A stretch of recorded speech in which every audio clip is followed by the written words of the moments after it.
Olá, sou o professor Jorge Kennedy e nesta aula vou falar sobre governança corporativa, parte 2. Os arranjos institucionais que regem as relações entre acionistas ou proprietários, associados, etc., e as administrações das empresas, refletidos em cada modelo de governança, têm sido uma preocupação importante no Brasil, à medida que as mudanças em curso, principalmente as estatais, aceleram e atraem novos investidores, especialmente estrangeiros. As discussões envolvendo o tema e a evolução de práticas de governança têm sido intensas nos últimos anos, com a tendência de os investidores institucionais assumirem um papel crescente no financiamento de empresas no mundo inteiro. Nesse cenário, é importante conhecer os diversos modelos de governança e entender com a disseminação das boas práticas recomendadas pelo IBGC na cultura empresarial. Traz benefícios não apenas financeiros, mas também de crescimento e desenvolvimento à sociedade como um todo. Objetivos e princípios básicos. A governança corporativa indica o caminho adequado a ser seguido para os diversos tipos de sociedades empresariais, sejam elas constituídas por ações de capital aberto ou fechado, limitadas, civis, privadas ou públicas.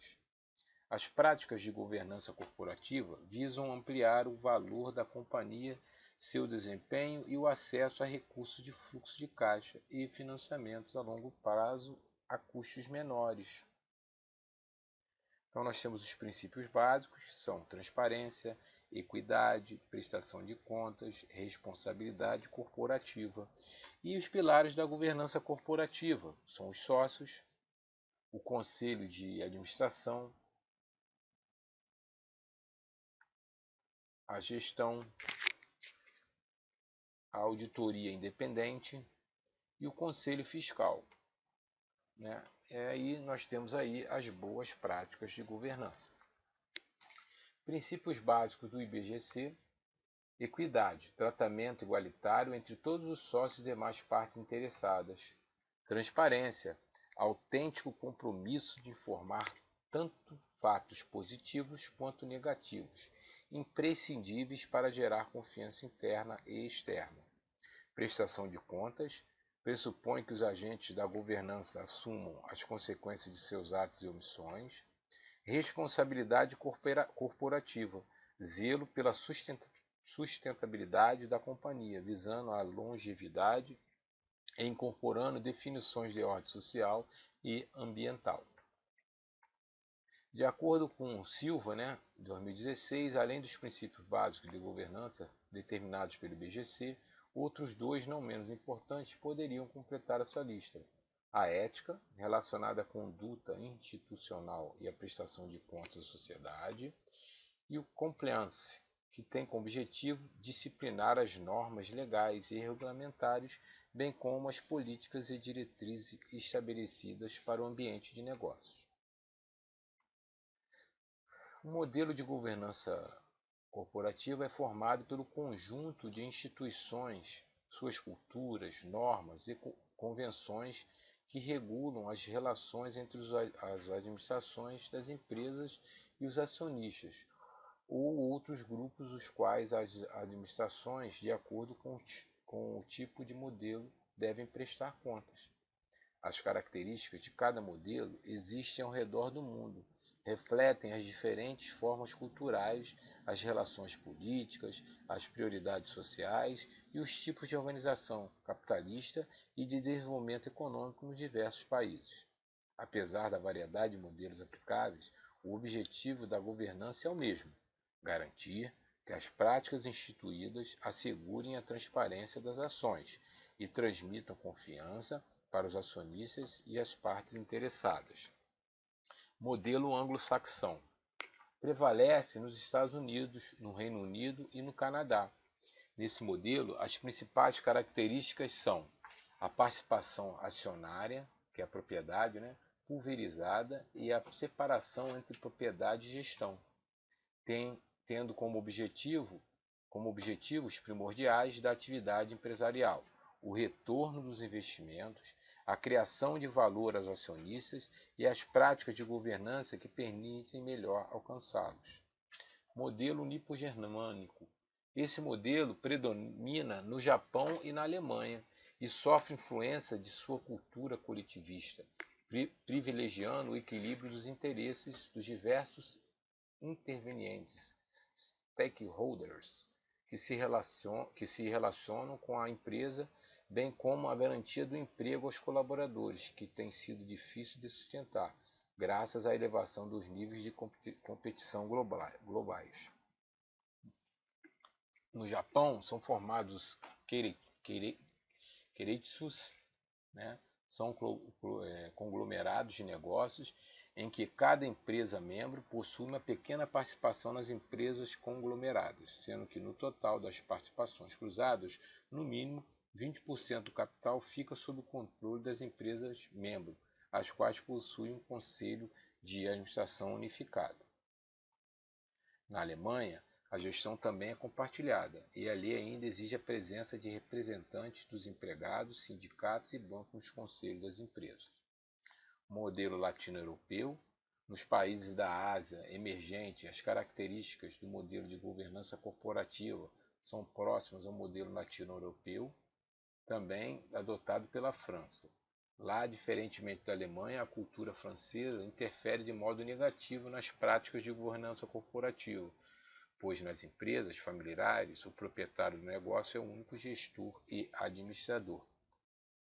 A concentração de propriedade e acúmulo de função entre o conselho e diretoria executiva, propensa ao crescimento da adoção dos princípios de governança corporativa por conta da recomendação da Organização para a Cooperação e Desenvolvimento Econômico. Modelo latino-americano. O modelo de governança corporativa instituído na América Latina, comparado aos demais países, é formado por poucas corporações de capital, aberto com acesso ao mercado de capitais para o financiamento de seus projetos e ações negociadas na Bolsa de Valores, sendo a maioria das empresas de controle familiar. Há duas grandes categorias que abrigam os principais modelos adotados pelo mundo, no sistema de governança corporativa: o Outside System e o Inside System. O sistema de governança Outside System é o representativo do modelo anglo-saxão, no qual o mercado de ações exerce papel preponderante no financiamento das empresas, com foco nos lucros e retorno elevado aos acionistas, os quais se mantêm pulverizados e fora da gestão da companhia. O sistema Inside System é o de governança da Europa continental e do Japão, de controle familiar nas corporações, com a presença do Estado como acionistas expressivo e a existência de grandes conglomerados diversificados, exercendo o comando de operações diárias das companhias de forma direta ou por meio de pessoas por eles indicadas.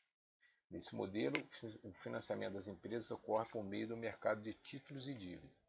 No Brasil, a globalização, privatização e o processo de desregulamentação da economia vem aplicando as práticas de governança corporativa, apesar de ser um assunto recente em evolução. O modelo adotado no país se aproxima um pouco do Inside System, com a propriedade e a gestão sobrepostas, além de baixa liquidez da participação acionária diferente do modelo Outside System. Relação com investidores.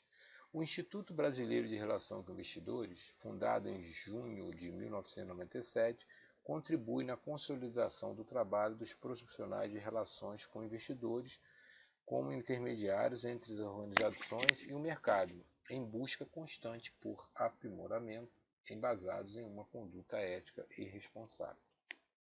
A área de relação com investidores é essencial para as empresas, por ser a fonte de dados para os investidores, criando subsídios para que eles decidam sobre a compra e venda das ações da organização. Participação nos lucros. O objetivo maior de uma sociedade é a geração de lucro que, após o final de um determinado período, deve ser apropriado pelos sócios acionistas. Nos investimentos em empresas de capital aberto, os acionistas têm como objetivo a participação nos lucros decorrentes das atividades da organização. Esses lucros podem ser gerados pela compra de ações ou subscrição de ações em aporte de capital. Quando uma empresa resolve aumentar seu capital social e emitir novas ações, ele dá aos seus acionistas a preferência na compra de novos papéis. Isso é que é chamado de subscrição. Os investidores lançam seu capital em uma determinada empresa, esperando resultados satisfatórios para que possam participar da distribuição de lucros no futuro. Visando garantir essa distribuição, a Lei das Sociedades por Ações regula tais ações, garantindo aos acionistas o direito de participar do lucro sob a forma de dividendos. Os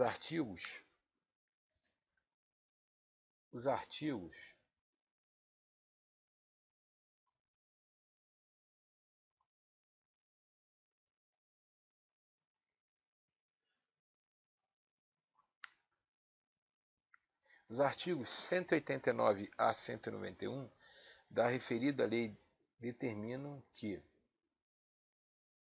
após auferidas as receitas da empresa, deverão ser deduzidas as despesas incorridas, bem como os prejuízos acumulados nos exercícios anteriores, a provisão dos impostos de renda a pagar e demais deduções societárias e fiscais, chegando então ao resultado do exercício, incluindo-se as participações estatutárias. O resultado será o lucro líquido.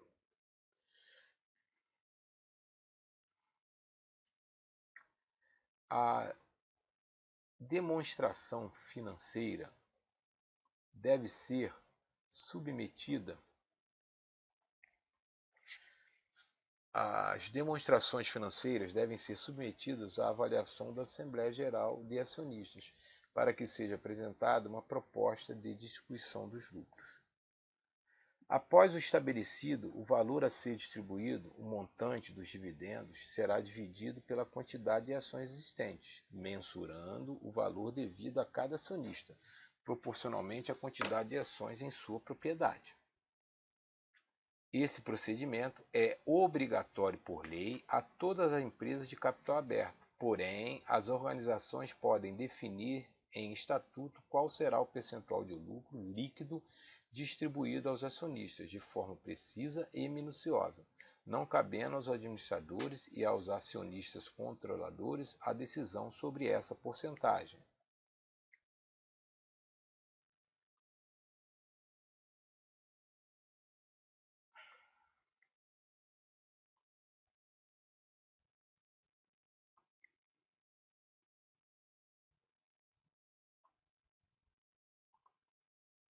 Caso o estatuto não apresente tais informações, cabe aos acionistas o direito ao recebimento de dividendos, em 50% do lucro líquido, conforme regula o artigo 202 da Lei das Sociedades por Ações. Se em determinado exercício a empresa não apresentar resultado favorável à distribuição de dividendos, os administradores deverão comunicar uma justificativa à Comissão de Valores Mobiliários e os lucros não partilhados serão registrados como reserva especial, devendo ser pagos tão logo haja o estabelecimento da situação financeira da empresa. A distribuição dos lucros influencia diretamente nas decisões do investidor, no que diz respeito à alocação do seu capital em projetos que garantam retornos satisfatórios, considerando que o objetivo é maximizar sua riqueza, sempre, né? Ok, deixe o seu like e se inscreva no canal.